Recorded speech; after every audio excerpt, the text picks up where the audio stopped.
అందులో ఏంటో ఒక సమురాయ్ కత్తి ఉంది, ఒక జపనీస్ డ్రెస్ ఉంది, ఒక గ్యాంగ్స్టర్లు పట్టుకున్న తుపాకులు ఉన్నాయి. పోనీ దాంట్లో డైలాగ్స్ కూడా ఏం లేవు, ఓన్లీ విజువల్ ఉంది. నేను చూశాను. సరే నాకు అర్థం అవుతుందంటే నేను ఇంకొక 5 days తర్వాత వస్తాను సార్, మొత్తం ఐడియా పట్టుకొచ్చాను.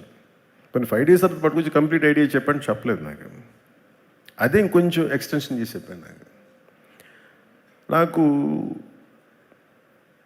అంటే ఆ థాట్ చూసి నేను ఆ రోజు బుక్ అలా ఏదో ఫ్లో పెడితే నా కొడుకు వకీరా ఆ బుక్ చూసి క్వైట్ ఇంట్రెస్టింగ్గా, చాలా ఫ్యాసినేటింగ్గా ఫీల్ అవుతున్నాడు. తెగ చూస్తున్నాడు, ఇది చాలా బాగుంది, ఇదో ఇంట్రెస్టింగ్ ఉంది అనేది కాన్స్టెంట్గా అడిగేది. అప్పటికి రాశాడు ఓజీ, ది కాలింగ్ ఓజీ అని. నాకు అర్థం కదా. సో నాకు ఇది he's the director for Gen Z, Sujith.